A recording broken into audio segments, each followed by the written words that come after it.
अस्सलामुअलैकुम बच्चों, आज हमने करना है रोलिंग विदाउट स्लिपिंग।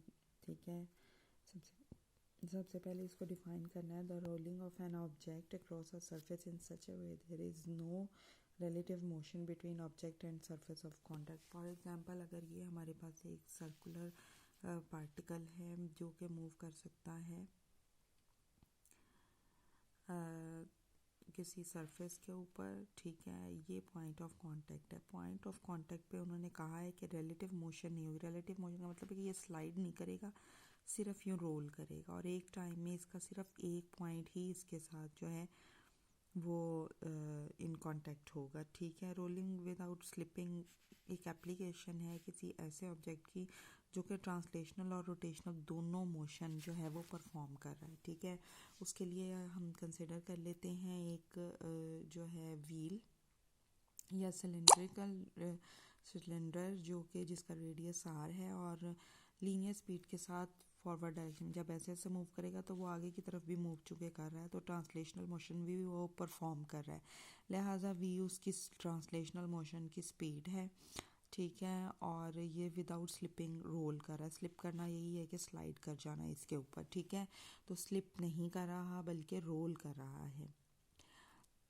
इसका मतलब है जब वो रोल कर रहा है तो ट्रांसलेशनल मोशन की वेलोसिटी अगर v है तो साथ ही साथ इसके रोल करने की वजह से चूँकि वो अपने सेंट्रल पॉइंट के अबाउट रोटेट कर रहा है तो उसकी जो है एंगुलर वेलोसिटी भी होगी। एंगुलर वेलोसिटी उसकी ओमेगा होगी और वो about the axis of rotation होती है, हमेशा आपने पढ़ा हुआ है। ठीक है, हमारे पास सिंपल रिलेशनशिप है कि ओमेगा और वी जो है वो इस आपस में रिलेटेड हैं, v is equal to r omega से।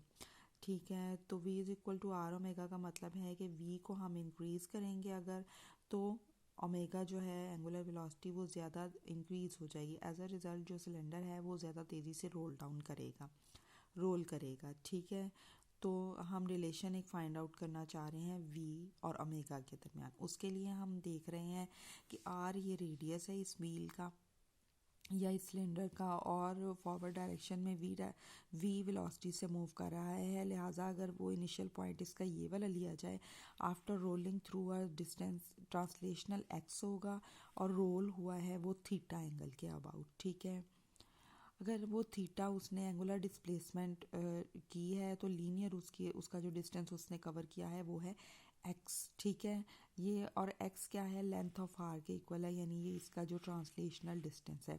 तो हमने जैसे पीछे डेफिनेशन पढ़ी हुई है, x is equal to R theta आ जाएगा। x is equal to R theta relation में इसको पुट कर दें, दोनों तरफ से डिफ्रेंशिएट कर लेते हैं विद रिस्पेक्ट टू t, तो हमारे पास आ जाएगा dx over dt is equal to r d theta over d t. D x over d t हमें पता है लीनियर वेलोसिटी होती है और d theta over d t angular velocity होगी। इसको हम कहते हैं नो स्लिप कंडीशन। ठीक है, अब ये ही हमें रिलेशन जो है हमें सर्कुलर मोशन के लिए भी मिला है, रोटेशनल मोशन के लिए भी मिला है। ठीक है, अब v की डायरेक्शन कैसे आएगी, v की डायरेक्शन होगी इस पॉइंट पे, पॉइंट ऑफ कांटेक्ट पे हमारे पास। ठीक है, और ये क्या होगी, बेसिकली v जो है वो velocity of centre of mass है कि जिसके साथ सेंटर के अबाउट जो ये सिलेंडर है वो रोल कर रहा है। पॉइंट ऑफ कांटेक्ट को अगर हम डिफाइन करना चाहें तो हम कैसे करेंगे, पॉइंट ऑफ कांटेक्ट होगा कि it is a point eight which cylinder touches the surface on which it is rolling. ठीक है, it is called point of contact. अब हमें पता है कि सिलेंडर जो है वो एंगुलर स्पीड या एंगुलर वेलोसिटी ओमेगा के साथ इस प्लेन के ऊपर रोटेट कर रहा है और उसमें हमने v equal to r omega का रिलेशन फाइंड आउट कर लिया। इस पॉइंट की जो वेलोसिटी होगी, चूंकि वो इस तरफ से जा रहा है लिहाजा इसकी वेलोसिटी इस डायरेक्शन में आ जाएगी। ये इधर को मूव कर रहा है हमारा और ये वाला फॉरवर्ड डायरेक्शन में ये ऊपर वाला जो पॉइंट है वो मूव कर रहा है। तो टॉप पॉइंट की वेलोसिटी चूंकि ये आगे की तरफ मूव कर रहा है इसलिए उसकी वेलोसिटी, इसकी ये वेलोसिटी ओमेगा की डायरेक्शन और v की डायरेक्शन सेम है, लिहाजा यहाँ ओमेगा r प्लस v आ जाएगा। जबकि ये पॉइंट बैकवर्ड डायरेक्शन में मूव कर रहा है तो v इस डायरेक्शन में है, ओमेगा r इस डायरेक्शन में है, लेकिन स्टिल ये ओमेगा जो है वो इस डायरेक्शन में है, लेकिन स्टिल ये इस डायरेक्शन में मूव करता जा रहा है। लिहाजा हम सपोज करेंगे कि ओमेगा r जो है वो ग्रेटर है v से, तो ओमेगा r माइनस v इसकी वेलोसिटी हो जाएगी क्योंकि v ऑपोजिट डायरेक्शन में लिहाजा माइनस v आएगा, ठीक है। ये इसको रोकने की कोशिश करेगी, ऊपर वाला जो सा है वो ऐड अप हो जाएगा, ठीक है। और टॉप पॉइंट की velocity omega r plus v हो जाएगी। अगर फॉर एग्जांपल वी भी हमारे पास ओमेगा आर के ही इक्वल आ, तो यहाँ पे omega r plus omega r जो है वो ऐड हो जाएंगे, 2 ओमेगा आर आ जाएगा, जबकि नीचे omega r minus omega r आपस में माइनस हो जाएंगे, तो यहाँ पे 0 हो जाएगा। ये हमारे पास नो स्लिप कंडीशन है रोलिंग विदाउट स्लिपिंग की, कि हमारे पॉइंट ऑफ कॉन्टेक्ट की वेलोसिटी जो है वो 0 है, ठीक है।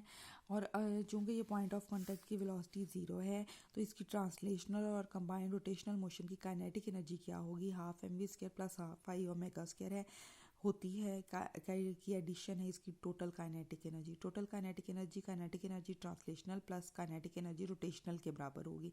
तो kinetic energy translational half M V square है, kinetic energy rotational half I omega square है, और सिलेंडर का हमें आई जो है मालूम है 2/5 एम आर स्क्वायर के इक्वल होता है। वी जो है आर ओमेगा के इक्वल है, लिहाजा हम यहाँ पुट कर देंगे।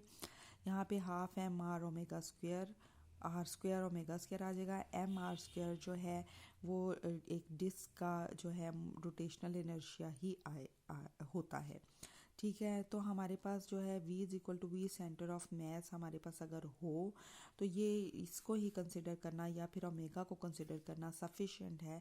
अगर हमारे पास हम फाइंड आउट करना चाह रहे हैं इसकी काइनेटिक एनर्जी, दोनों को हम सिंपल ऐड करेंगे और सिंपली हमारे पास इसकी काइनेटिक एनर्जी आ जाएगी।